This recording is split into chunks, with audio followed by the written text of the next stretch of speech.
আসসালামু আলাইকুম গাইস, আজকে আমরা দেখবো Honor 600 Pro এর একটা রিভিউ। তো সেটা থেকে আমরা অবশ্যই রিয়েক্ট করব। তো আজকের ভিডিওটি নিয়েছে অবশ্যই তোমার জালটেক থেকে। তো অবশ্যই তাদেরকে ফুল ক্রেডিট দেওয়া, তাদের ভিডিও লিঙ্কটি অবশ্যই আমাদের চ্যানেলের ডেসক্রিপশন বক্সে দেওয়া থাকবে, চাইলে তোমরা চেক আউট করতে পারো। তো চলো বেশি দিন না করে আজকের ভিডিও রিয়াকশন শুরু করি।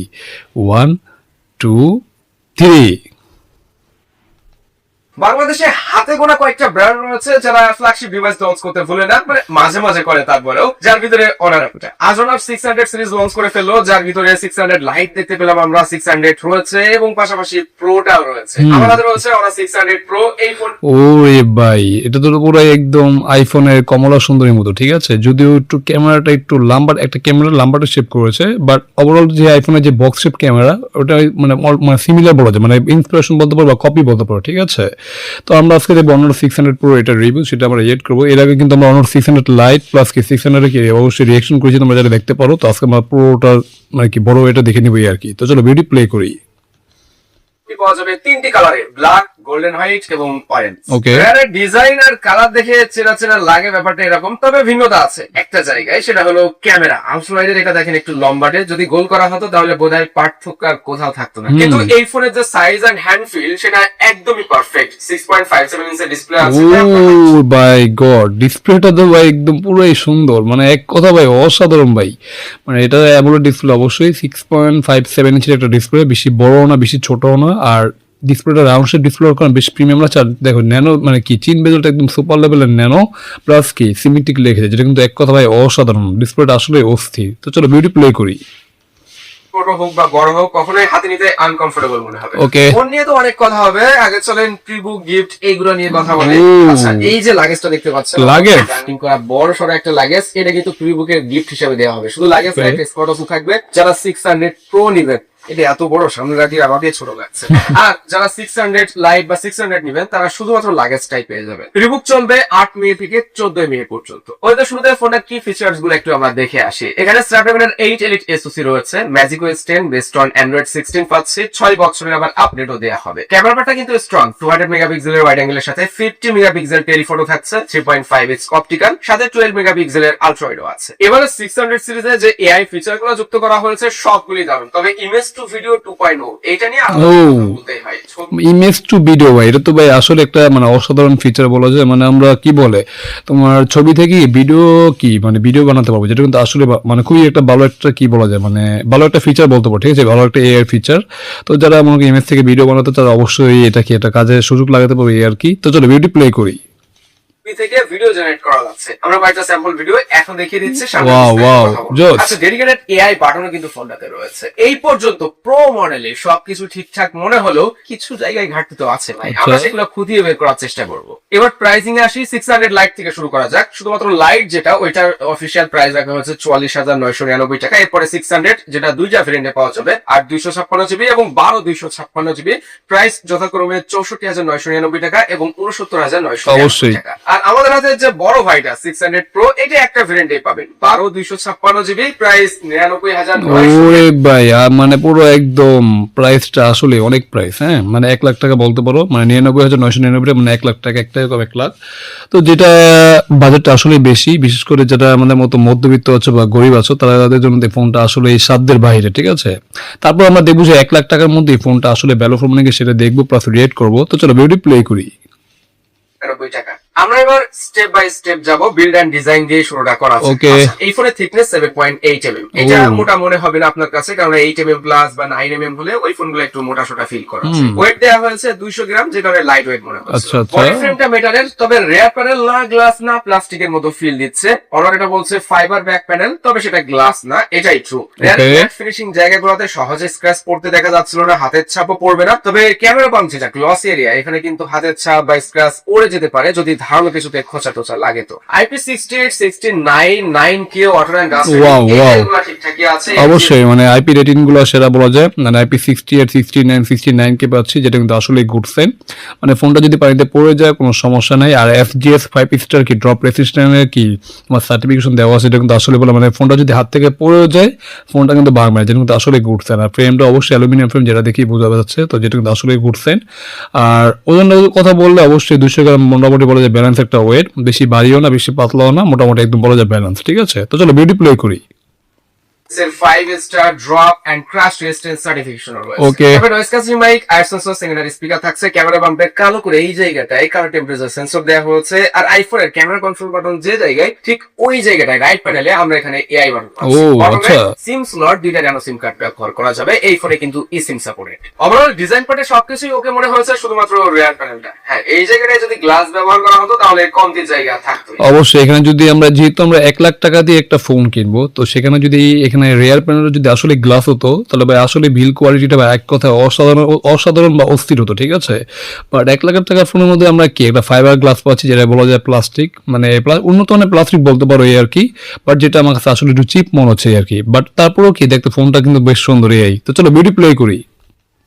ফোনটা দেখতে যেমন সুন্দর, এটা তো মানতে হবে যে সুন্দর একটা ডিভাইস, তেমন এচিং বেজেল এরিয়া ভাই, যেটা আগে আমরা বললাম। বেজেল এরিয়া এর আগে আমরা অ্যান্ড্রয়েড ফোনে কখনোই দেখিনি। 0.98 mm থিকনেস এর বেজেল দেওয়া হয়েছে, যেটা মনে হয় যেন ফ্রেমের সাথে লেগে আছে ভাব। ডিসপ্লে সাইজটা এমন যে আমার মতো ছোট হাত হলেও আপনি চাইলে এক হাতে পর্যন্ত ইজিলি অপারেট করতে। ডিসপ্লেটা অসাধারণ। 6.57 ইঞ্চের FHD প্লাস রেজোলিউশনের ডিসপ্লে, এটা 120 হার্টজ থাকছে, 1.07 বিলিয়ন কালার পাচ্ছি আমরা, 340 হার্টজের PWM ডিমিং রয়েছে। এই ডিসপ্লেটায় নেটফ্লিক্স এবং অ্যামাজনের HDR সার্টিফিকেশন রয়েছে। তারপরে ওটিটি প্ল্যাটফর্ম নিতে আপনারা HDR কন্টেন্ট আরো বেটার ভাবে দেখতে পারবেন। ইন ডিসপ্লে ফিঙ্গারপ্রিন্ট, তবে এটা আল্ট্রাসনিক না, অপটিক্যাল। সিরিয়াসলি ভাই, অপটিক্যাল মানে এটা কি বলে ভাই, মানে 1 লাখ টাকার একটা ফোন কিনবো, বাট এখানে আমরা কি বলে মানে তোমার ফিঙ্গারপ্রিন্ট সেন্সর পাচ্ছি, সেটা কি অপটিক্যাল, ঠিক আছে। যেটা কিন্তু আসলে একটা ডিসঅ্যাপয়েন্টিং। এখানে দাম হিসেবে যদি আল্ট্রাসনিক দিত তাহলে আসলে ভালো হতো, কারণ আমরা মানে 50-60 হাজার টাকা ফোনের মধ্যে কি মানে আল্ট্রাসনিক দেখে থাকি, বাট সেখানে আমরা পাচ্ছি এখানে অপটিক্যাল, যেটা কিন্তু আসলে একটু ডিসঅ্যাপয়েন্টিং। তো চলো বিউটি প্লে করি।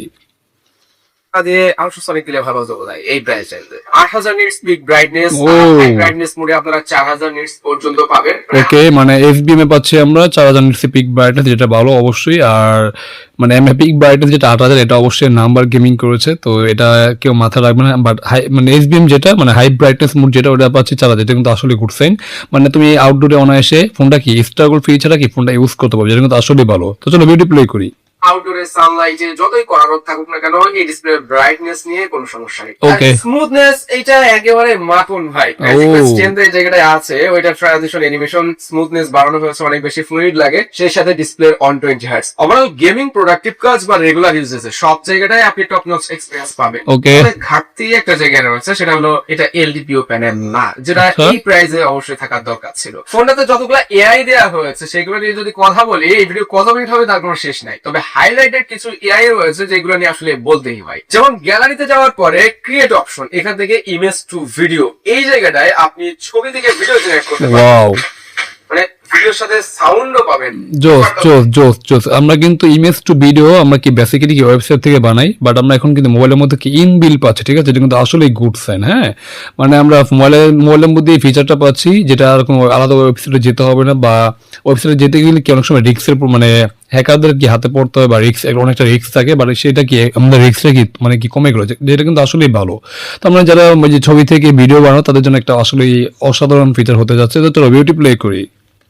আচ্ছা, বেশ কয়েকটা প্রিসেট দেওয়া আছে, মানে টেমপ্লেট টাইপের। আপনাকে প্রথমে সিলেক্ট করতে হবে কোন টেমপ্লেট আপনার কাছে ভালো লাগছে। মাল্টিপল সিলেক্ট করেও ভিডিও জেনারেট করা যায়, মানে আপনি শুধুমাত্র একটা না, সর্বোচ্চ 3টা ইমেজ দিয়ে ভিডিও জেনারেট করে নিতে পারেন।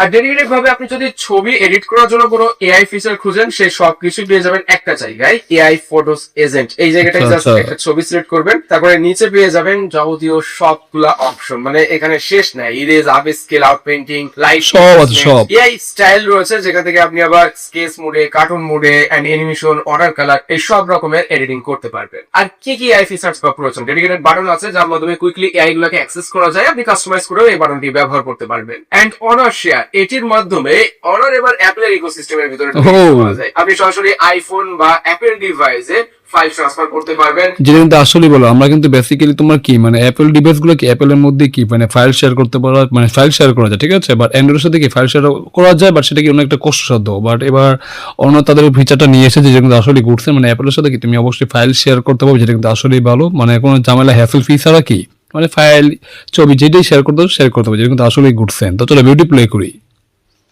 মেগাপিক্সেল ছাড়াই। আসি ক্যামেরাতে, মোটামুটি আপনারা সেটআপ সম্পর্কে আইডিয়া পেয়েছেন। তবে 200 মেগাপিক্সেলের যে ওয়াইড অ্যাঙ্গেল ক্যামেরা রয়েছে, এটা সেন্সর সাইজ হলো 1/1.4 ইঞ্চি। OIS CIPS 6.0 rated. তবে 50 মেগাপিক্সেলের যে টেলিফটো ক্যামেরাটা রয়েছে 3.5x অপটিক্যাল, এইটার OIS CIPS 6.5 rated, highest rating বলা যায়। সাথে 12 মেগাপিক্সেলের আলট্রা ওয়াইড আছে, ফ্রন্ট ক্যামেরাটা 50 মেগাপিক্সেল।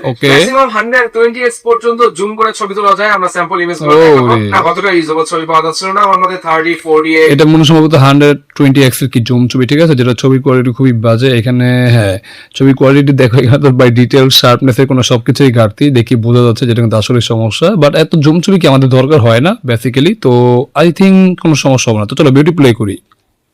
বা 50x পর্যন্ত ইউজেবল ছবিগুলো পাওয়া যায়। তারপরে আসলে এত বেশি এআই এর মাধ্যমে এনহান্স করা হয় ছবিগুলোকে, রিয়েলিস্টিক ভাবটা কিন্তু থাকে না। পোর্ট্রেট মোডে মোড দেখলাম 1x থেকে শুরু করে 7x, মানে 5টা ফোকাল লেন্থের ছবি তোলা যায়, যার ভিতরে 24mm থেকে শুরু হচ্ছে, 35 পাচ্ছেন, 48 পাচ্ছেন, এরপরে 80mm ফোকাল লেন্থ, এন্ড লাস্টে 160mm ফোকাল লেন্থ। এই ফোনে পোর্ট্রেট মোডে যদি আপনি ছবি তুলেন, দুইটা ফোকাল লেন্থে তুলবেন, 80mm আর 160mm। Impressive quality. কাউকে যদি এই ছবি দেখানো হয়, সে বুঝতে পারবে ক্যামেরা নাকি ফোন দিয়ে তোলা হয়েছে। ধরার কোনো জায়গা নাই। এজ ডিটেক্ট, চোখের পাপড়ি, দাড়ি, ছোট ছোট যে পশম, ভাই এক কথা ইমপ্রেসিভ ভাই, আসলে মানে ছবি কোয়ালিটিটা ভাই এক কথা ইমপ্রেসিভ। মানে ছবি এখানে ডিটেলসে কোনো লস নেই বললেই চলে, কারণ ছবি এখানে একটা মানে একটা ফেসের কি ছোট একটা পশম বা ছোট একটা দাড়ি কি সেটা দেখা যাচ্ছে, মানে বুঝতে পারছো, মানে ডিটেলসে কোনো লস নেই বললেই চলে, যেটা কিন্তু আসলে গুড সাইন। আর বিশেষ করে যারা ক্যামেরা লাভার আছে তাদের জন্য আই থিঙ্ক ছবিগুলো বেশ ভালো লাগবে, তো যেটা কিন্তু আসলেই ভালো। তো চলো ভিডিও প্লে করি। ওইগুলাকেও ব্ল্যাক টাচ করে নাই এত সুন্দর ভাবে। হেয়ার এরিয়া তো বাদই দিলাম, ফেসের ভিতরে ডিটেল, শার্পনেস, এইগুলা খুবই ন্যাচারাল। এনহান্স করছে, বাট ওইটা নোটিসেবল না। যদি আপনি গুড লাইট কন্ডিশনে ছবি তুলতে পারেন, তাহলে এআই এর ব্যাপারটা কোনোভাবেই নোটিস করা যাচ্ছিল না 160mm ফোকাল লেন্থে পোর্ট্রেট মোডের ছবি তোলার পরেও। টেলিফটো পোর্ট্রেট ছবিগুলো দেখার পরে 200 মেগাপিক্সেলের যে মেইন ক্যামেরাটা রয়েছে, এইটার পোর্ট্রেট ছবি আমার কাছে ভালো লাগছে না, যেটা সত্য কথা একদমই। আমার কাছে মনে হচ্ছে টেলিফটোর ফোকাল লেন্থে পোর্ট্রেট গুলাই একদমই পারফেক্ট আছে। হ্যাঁ, ইমেজ টিমেজ গুড, কোয়ালিটি গুড, বাট কালারটা ওই টেলিফটোর ক্যামেরাতেই ভালো লাগছিল। ক্যামেরার ডিফল্ট ফোকাল লেন্থের বাইরে যে মানে ডিজিটালি জুম করে লো লাইটে যখন ছবি তোলা হচ্ছিল, তখন সব ক্যামেরাতেই কিছুটা সফট ভাব খেয়াল করা যায়, এটা তার ব্যতিক্রম নয়। তবে কালার এন্ড লাইট ব্যালেন্স এখনো ডে লাইটের মতো ইমপ্রেসিভ। আলট্রা 12 মেগাপিক্সেল, এখানে যথেষ্ট ভালো কোয়ালিটি পাওয়া যাচ্ছে। Detail, sharpness and dynamic range অতটাও যে খারাপ সেটা মনে হয়নি। মেইন ক্যামেরার সাথে বেশ ভালোই মিল রয়েছে। কালারের একটু মানে শিফট খেয়াল করা যাচ্ছিল যখন আমরা মেইন 200 মেগাপিক্সেলের পরে টেলিফটোতে যাচ্ছিলাম, হালকা একটু শিফট করছিল। টেলিফটোতে কিছুটা ওয়ার্ম এন্ড বুস্টেড কালার দিতে পারে। ছবির ভিতরে আরেকটা বিষয় খেয়াল করার মতো, সেটা হলো ট্রু টোন। মানে ন্যাচারালি একটা জায়গা দেখতে যেমন মনে হয়, ঠিক তেমন কালার প্রডিউস করতে পারে অনেকটাই, বিশেষ করে ল্যান্ডস্কেপ। না, আমার কাছে যদি আমি বলি, মানে একদম নর্মাল অডিয়েন্স হিসেবে যদি বলি, তাহলে দেখো ছবির কোয়ালিটি বা এক কথায় অসাধারণ, বেশ ন্যাচারাল মনে হচ্ছে, যেটা কিন্তু আসলেই ভালো। আর এখানে ডিটেল শার্পনেস তেমন কোনো ঘাটতি নেই বললেই চলে, যেটা কিন্তু এক কথায় অসাধারণ ইমপ্রেসিভ, ঠিক আছে। তো বিশেষ করে যারা ফটোগ্রাফি করবো, তো তাদের জন্য ফোনটা আসলে মানে গুড সাইন হতে পারে, ঠিক আছে। তো চলো ভিডিও প্লে করি। ছবিগুলোতে আপনি কোনো ফলের ছবি তুলবেন, কোন একটা প্লেসের ছবি তুলবেন, সেই ছবিগুলোতে দেখবেন যে ন্যাচারাল টোনটাই বেশি ফুটে ওঠে। হ্যাঁ, সেটাই। অনেক বেশি বুস্টেড কালার দিচ্ছে, স্যাচুরেটেড মনে হচ্ছে হচ্ছিল না। 50 মেগাপিক্সেল সেলফি ক্যামেরাটা 21mm ফোকাল লেন্থের ছবি তুলতে পারে, মানে ফিল্ড অফ ভিউ কত বেশ কাজে আসবে। পাশাপাশি আপনি হালকা একটু জুম করে 25mm ফোকাল লেন্থেও ছবি তুলতে পারবেন। মেগাপিক্সেল বেশি এবং ইমেজ কোয়ালিটিও এখানে খুবই ভালো পাওয়া যাচ্ছিল। শার্পনেস, ডিটেলস এইগুলো ওকে আছে। ব্যাকগ্রাউন্ড অষ্টমটো কারেন্ট, ব্যাকগ্রাউন্ডে হালকা ডেপথ অফ ফিল্ডও পাওয়া যায়। 4K 60 fps আমি ভিডিও শুট করছি, এটা 3.5x অপটিক্যাল জুমে, বেশ স্টেবল। কিন্তু ওই যে জুম আউট করি 1x, না আলট্রা ওয়াইডে 4K 60 fps এ ভিডিও শুট করা যাবে না। এই যে 3.5x এ সুইচিং। আরে এটা আসলে সময় পেল না রে, দাঁড়াও।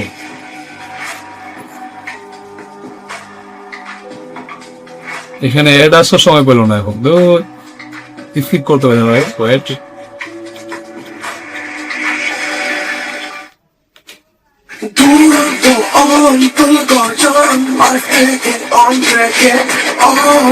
ওকে।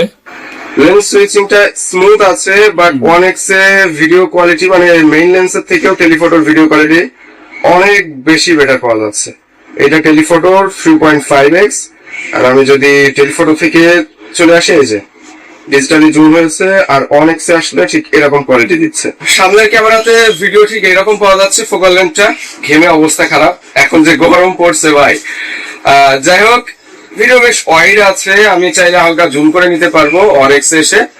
এবং ওয়াইস রয়েছে, যে কারণে স্টেবল ভিডিও পাওয়া যাচ্ছে। অবশ্যই ভিডিও কোয়ালিটি দেখো, এক কথায় অসাধারণ ইমপ্রেসিভ, মানে ভিডিওটা বেশ স্টেবল পাচ্ছে, যেটা কিন্তু আসলেই ভালো। মানে বিশেষ করে যারা আমার মতো কন্টেন্ট ক্রিয়েটর আছে তাদের জন্য তো অবশ্যই ভালো, আর যারা ব্লগার আছে তারা তো অবশ্যই দেখতে পারো। মানে সামনের ক্যামেরাতে 4K আমরা 30 fps কি ভিডিও শুট করতে পারবো, যেটা খুবই ভালো। আর হ্যাঁ 60 দিলে আসলে ভালো, তো বাট 4K দিচ্ছে, বা তারপর এটা কি খুবই ভালো। হ্যাঁ ভিডিওটা বেশ স্টেবল। আর ব্যাক ক্যামেরাতে দেখলাম, মানে ভিডিওতে যখন সুইচ করছে তখন কি ক্যামেরাটা মানে স্মুথ কি সুইচ হচ্ছে, যেটা কিন্তু আসলে ভালো। ভিডিও কোয়ালিটি বা এক কথা অসাধারণ, বিশেষ করে টেলিফোটোর যে ভিডিওটা ওটা বেশ ন্যাচারাল মনে হচ্ছে, ওটা বেশ কি মানে একদম কিস্টুল ক্লিয়ার মনে হচ্ছে। ঠিক আছে, তো চলো ভিডিও প্লে করি। মানে কিন্তু 4K 30 fps এ ভিডিও শুট করা যাবে। Rare Max 1080p 30 fps এ পোর্ট্রেট ভিডিও শুট করা যাচ্ছে। ওখানে দাঁড়াও, আমি একটু টেলিফটো লেন্সটাই দেখাই। টেলিফটোতে কিন্তু ব্যাকগ্রাউন্ড ব্লার এইচডি টেক দারুণ লাগছে। এখানে শুধু 4K থাকা দরকার ছিল পোর্ট্রেট ভিডিওতে, বিশেষ করে পারফরম্যান্সের জায়গাটায় ফোনটাতে স্ন্যাপড্রাগনের 8 এসওসি রয়েছে, 12GB র্যামের সাথে 256GB স্টোরেজ রয়েছে। আমরা আনতুল টেস্ট করলাম, যেখানে 28,80,000 প্লাস স্কোর পেয়েছে। মানে 8 এলিটের মতো এসওসি থাকার পরেও আরো পাওয়ারফুল এসওসি ফোনে চলে এসেছে। আমার কাছে মনে হয় যে এত বেশি পাওয়ারফুল এসওসি ফোনে আসলে কি কাজে প্রয়োজন আসে। এই ফোনটাতে আমরা 120 fps এ গেমিং করতে পারছি, হাই রেজলিউশনে গেমিং করতে পারছি, প্রোডাক্টিভ কাজ করা, ভিডিও এডিটিং 4K তে সেগুলোও করা যাচ্ছে। আর রেগুলার ইউজেজে 8টা 10টা 12টা 15টা অ্যাপ্লিকেশন দিয়ে মাল্টিটাস্কিং করা, এগুলোতেও কোনো আটকে যাওয়া বেঁধে দেওয়ার লক্ষণ নেই। সো এই টেলিট যথেষ্ট এক কথায়। আমার বেশ কিছু গেম, মানে আমি যদি এক কথায় বলি, স্ন্যাপড্রাগন 8 এলিট পাচ্ছি আমরা, 8 এলিট জেন 5 সম্ভবত। তো যাই হোক, এটা অবশ্যই একটা পাওয়ারফুল এসওসি, তো যেটা স্ন্যাপড্রাগন লেটেস্ট চিপসেট বলতে পারো, তো যেটা কিন্তু আসলেই খুবই ভালো। যদিও বেসিক্যালি এটা কি ক্যামেরার জন্য ফোনটা তৈরি করা হয়েছে, বা ক্যামেরা কেন্দ্রিক ফোন এটা, বা তারপর কি ক্যামেরা কেন্দ্রিক ফোন হিসেবে কি এটা যে এসওসি মানে এসওসিটা দিয়েছে বা চিপসেটটা দিয়েছে, এটা কিন্তু অবশ্যই একটা পাওয়ারফুল এসওসি। ঠিক আছে, তুমি রেগুলার কাজ, multitasking, video editing, media consumption সবকিছু অনায়াসে করতে হবে, কোনো সমস্যা নেই। একসাথে 10টা 12টা কি মানে এক অ্যাপকে ওপেন করে রাখতে পারবে, যেটা কিন্তু কোনো সমস্যা নেই। যেটা আই থিঙ্ক বেশ গুড। হ্যাঁ, মানে একটা ক্যামেরা ফোন হিসেবে কি তুমি এখানে কি একটা অলরাউন্ডার পারফরমেন্স পাচ্ছ, যেটা কিন্তু আসলেই ভালো। আর বিশেষ করে যারা গেমার আছে তারা অবশ্যই গেমিং করতে হবে, কারণ এটা কি গেমিং করে কোনো সমস্যা। হ্যাঁ হয়তো হিট জেনারেট করবে, ঠিক আছে, বা একটা গেমিং ফোন যেরকম পারফরমেন্স দিবে ওরকম দিতে পারবে না, বাট তারপর এটা কি অবশ্যই একটা ফ্ল্যাগশিপ চিপস, তো ওইভাবে কি তুমি একটা ভালো একটা কি পারফরমেন্স হবে। ঠিক আছে, তো চলো ভিডিওটি প্লে করি। টেস্ট, টেম্পারেচার টেস্ট এগুলো করেছি, তো দেখলাম PUBG তে 120 fps এ গেমিং করা যায়। তো PUBG 120 Hz, তারপরে CODM গেম এখানে 120 Hz পেয়েছি। ডেল্টা ফোর্স মানে ভালো ভালো যে সকল গেম গুলো আছে সেগুলোতে সব 120 Hz এ গেমিং করা যাচ্ছিল। আর গেমিং এর ক্ষেত্রে কম্পিটিটর লেভেলের গেমিং এই ফোনে আপনি করতে পারবেন। 8 এলিট ভালো পারফরমেন্স দেয়, পাওয়ারফুল এসওসি। আবার 8 এলিট কে নিয়ে আমরা অভিযোগ করি যে এই এসওসি আনা ফোন গুলো সবসময় বেশি গরম হয়। একটু আগে কিন্তু বললাম, মানে এই চিপসেটটা তুমি পারফরমেন্স পাবে ভালো, বাট কি ফোনটা বেশি গরম হবে, যেটা কিন্তু একটা সমস্যা। বাট আই থিঙ্ক বেশি একটা সমস্যা হবে না, কারণ কি তোমার পারফরমেন্স কি ড্রপ হয় না, যেটা কিন্তু আসলে ভালো। হ্যাঁ, চলো ভিডিও প্লে করি। অপটিমাইজেশন ইস্যুস থাকতেই পারে, সেক্ষেত্রে ফোন কিছুটা গরম ফিল করা যায়। যদিও 600 Pro এই ফোনটাতে ওই ধরনের সমস্যা আমরা পাই নাই, মানে ওভারহিটের সমস্যা পাই নাই। বাট এসওসি পাওয়ারফুল হবে, ফোন গরম হবে না, এটা লজিক্যাল না। আসলে আপনি একটা কম্পিউটার বিল্ড করতে চান, ওখানে ভালো সিপিইউ নিবেন, আপনার ভালো কুলিং ফ্যান নেওয়ার প্রয়োজন হবে। আপনি যদি ভালো সিপিইউ নিয়ে কম দামি কুলিং ফ্যান নেন, পারফরমেন্স ভালো পাবেন না। সো ব্যাপারটা স্মার্টফোনের ক্ষেত্রেও সেম। এখানে যখন আপনার এসওসি পাওয়ারফুল হবে ফোন, তখন আপনি কিছুটা হলেও বেশি গরম ফিল করবেন। গেমিং করার সময় ফোনটা 38, 39, কোনো সময় 40 ডিগ্রি সেলসিয়াসে যাচ্ছিল, যখন আপনি 120 fps এ গেমিং করবেন। 120 fps ফোনের ক্ষেত্রে কিন্তু কম কিছু না ভাই। আবার যখন নর্মাল ইউজ করা হচ্ছিল তখন টেম্পারেচারটা বেশ কন্ট্রোল হয়েছিল, 32, 35 এই টেম্পারেচারের আশেপাশেই থাকে বলা যায়। এটা নর্মাল একটা স্মার্টফোনের ক্ষেত্রে, এইরকম স্মার্টফোনের ক্ষেত্রে বিশেষ করে। আর চার্জার দিলেও আবার একটা সমস্যা পাওয়া যাচ্ছিল না। অনার কিন্তু আরেকটা জায়গায় সবসময় এগিয়ে থাকে এই ধরনের ফ্ল্যাগশিপ বা সেমি ফ্ল্যাগশিপ বা ফ্ল্যাগশিপ কিলার ফোন গুলাতে, সেটা হলো ওদের ইউআই, মানে ম্যাজিক ওয়েস 10। এটা যদি প্রথমে আমি লুক এন্ড ডিজাইন বলি, তো ট্রান্সপারেন্ট লুক বেশি হাইলাইট করা হয়েছে, গ্লো লুক গুলাকে বেশি হাইলাইট করা হয়েছে। কন্ট্রোল সেকশনে কোনো একটা বাটনে ট্যাপ করেন, গ্লো হচ্ছে, ট্যাপ করে ধরে রাখেন, ওই গ্লো ব্যাপারটা ফিল করতে পারবেন। এন্ড সেই সাথে হ্যাপটিক ফিডব্যাক, এই ব্যাপারগুলো যে এত সুন্দর অপটিমাইজড, এত সুন্দরভাবে মানে কম্বিনেশন করা হয়েছে, যেগুলো আমাদের স্মার্টফোন এক্সপিরিয়েন্স কে আরো অনেক গুণে বাড়িয়ে তুলেছে। স্মুথনেস এর কথা যদি বলি একটু ছোট্ট করে, app opening, closing, switching, scrolling, এগুলা বাটার স্মুথ এক কথাই। 7000 mAh এর ব্যাটারি, 80 ওয়াটের ওয়্যার, 50 ওয়াটের ওয়্যারলেস চার্জিং সুবিধা, 27 ওয়াটের রিভার্স চার্জিং সুবিধাও রয়েছে। মানে ভাবা যায় এই ফোনটা দিয়ে আপনি অন্য একটা ডিভাইসকে 27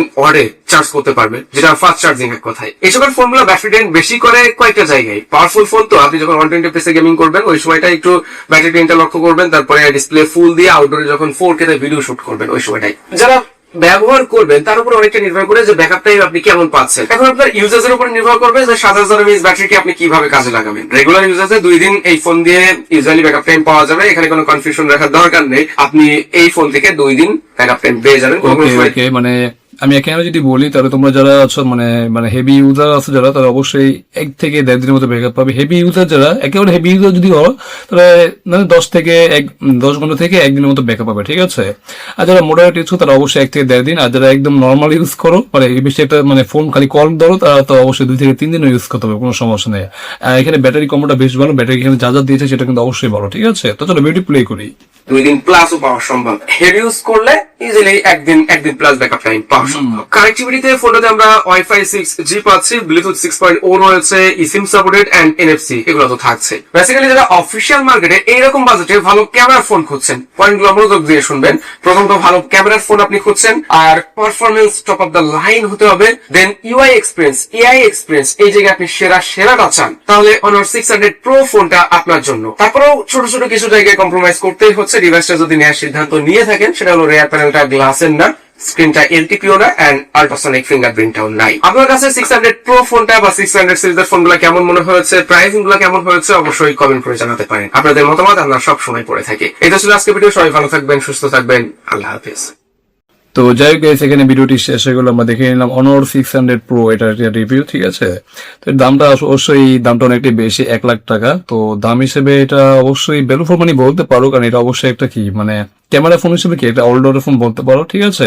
ক্যামেরাতে ফোকাস করে এই যে পারফরমেন্স সেকশনটা দিয়েছে, এটা কিন্তু একটা অসাধারণ, ঠিক আছে, যেটা কিন্তু আসলে গুডছে। হ্যাঁ, তো কিছু কিছু জায়গায় অবশ্যই কমতে জায়গায় কমতি আছে, আমি মানে তার সাথে একমত। মানে রিয়ার প্যানেলটা দিয়েছে অবশ্যই প্লাস্টিক, যেটা আসলে একটা সমস্যা, কারণ 1 লাখ টাকা ফোনের মধ্যে আমরা প্লাস্টিক পাচ্ছি, যেটা কিন্তু আসলে একটা হতাশার ব্যাপার। আর একটা কমতি হলো তোমার হলো ওই যে কি বলে মানে কমতিটার সাথে মানে যাই হোক মানে মানে ভুলে গেছি আর কি, সরি গাইস। তো অবশ্যই ওই যে হ্যাঁ মনে পড়ছে, ওই যে ফিঙ্গারপ্রিন্ট সেন্সর যেটা ওটা দিয়েছেন অপটিক্যাল, যেটা কিন্তু আসলে একটা হতাশার ব্যাপার। কারণ আমরা 50 থেকে 60,000 ফোনের টাকা মানে 60,000 টাকার মধ্যে ফোনের মধ্যে দেখি আল্ট্রাসনিক দেখি, বাট আমরা 1 লাখ টাকা ফোনের মধ্যে পাচ্ছি অপটিক্যাল সেন্সর, যেটা কিন্তু আসলে একটা হতাশার ব্যাপার, ঠিক আছে। তো মানে যে দুটো জিনিস একটু কম, বাট এই দুটো যদি একটু মানে বাদ দিতে পারো, আবার ডিসপ্লে থেকে LTPO ডিসপ্লে পাচ্ছেন, যেটা কিন্তু আরেকটা সমস্যা, ঠিক আছে। এই তিনটা যদি তুমি বাদ দিতে পারো, তাহলে ওভারঅল ফোনটা বেশ ভালো, বেশ মানে পাওয়ারফুল একটা ফোন বা অলরাউন্ডার ফোন বলতে পারো, ঠিক আছে। তো তোমাদের যারা মানে কি পারফরমেন্সের প্রয়োজন প্লাস ক্যামেরা প্রয়োজন, তারা ওই ফোনটা অবশ্যই দেখতে পারো। বিশেষ করে যারা গেমার আছো তারা এটা দেখতে পারো, বা বিশেষ করে যারা ফটোগ্রাফি করতে চাও বা ভিডিও শুট করতে বা কন্টেন্ট ক্রিয়েশন করতে চাও, তারা এই ফোনটা অবশ্যই দেখতে পারো, ঠিক আছে। তো এই ছিল আজকে ভিডিওর ওভারভিউ বা রিঅ্যাকশন। তো তোমাদের কাছে আজকে ভিডিওটি কেমন হলো তোমরা অবশ্যই কমেন্ট করে জানো। ভালো লাগলো অবশ্যই লাইক কমেন্ট, চ্যানেলে নতুন হলে অবশ্যই আমাদের চ্যানেলটিকে must subscribe and get the bell icon. দেখা হবে নতুন কোনো রিঅ্যাকশন ভিডিওতে, সে পর্যন্ত তোমরা ভালো থাকো, আল্লাহ হাফেজ।